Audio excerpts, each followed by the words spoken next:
Hello बच्चों, let's read the following question. If the radius of planet decreases by x%, keeping the density constant, the acceleration due to gravity decreases by -%.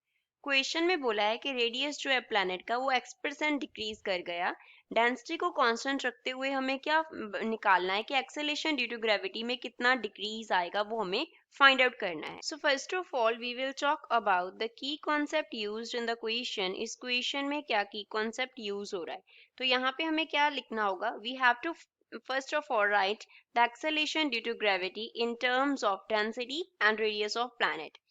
Acceleration due to gravity, इसे हम denote करते हैं g से, and ये किसके equal होता है, इसका जो फॉर्मूला है वो इक्वल होता है g m square G M upon R square के, G M upon R square के. g यहाँ पे डिनोट कर रहा है ग्रेविटेशनल कांस्टेंट को. It is universal gravitational constant, तो इसका वैल्यू हर जगह पे क्या होगा, सेम रहेगा. m जो है वो मास ऑफ प्लैनेट को डिनोट करता है. m here denotes mass of planet and capital R जो है वो डिनोट करता है radius of planet को. Capital R denotes radius of planet. अब मास को चेंज करते हैं हम किसकी टर्म्स में, डेंसिटी की टर्म्स में. तो मास क्या होता है, it is equals to density into volume. Rho density हो गया, v वॉल्यूम हो गया. डेंसिटी को डिनोट किया है रो से एंड वॉल्यूम को डिनोट किया है कैपिटल V से.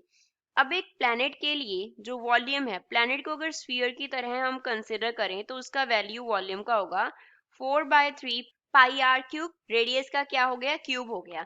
अब इसे g की वैल्यू में हम सब्स्टिट्यूट कर देंगे, तो g का वैल्यू हमने क्या लिखा था, capital G m upon r का स्क्वायर लिखा था. कैपिटल M का वैल्यू सब्स्टिट्यूट कर देते हैं, तो ये बन गया g m की जगह पे क्या आ गया, rho into 4/3 into pi, r का क्या हो गया, क्यूब हो गया, डिवाइड बाय क्या है, r का स्क्वायर है. अब यहाँ पे r का क्यूब जो है वो r के स्क्वायर के साथ कैंसिल हो जाएगा, ऊपर एक r रह जाएगा, तो g का वैल्यू हो गया 4/3 पाई रो इंटू r ऊपर रह गया इंटू g. अब g का वैल्यू इस पे डिपेंड कर रहा है. अब इस क्वेश्चन को सॉल्व करते हैं. क्वेश्चन में बोला है कि जो डेंसिटी है वो क्या रह रहा है, सेम रह रहा है, एंड r का जो वैल्यू है वो क्या कर रहा है, that decreases by x%. r decrease by x%, r x% decrease कर जाता है, तो g में कितना डिक्रीज होगा हमें वो निकालना है. 4/3 कांस्टेंट है, पाई कांस्टेंट है, रो कांस्टेंट है, g कांस्टेंट है. तो जब हमें डेल्टा g निकालना होगा तब हम क्या कर देंगे, डिफरेंशिएशन करेंगे राइट हैंड साइड पे.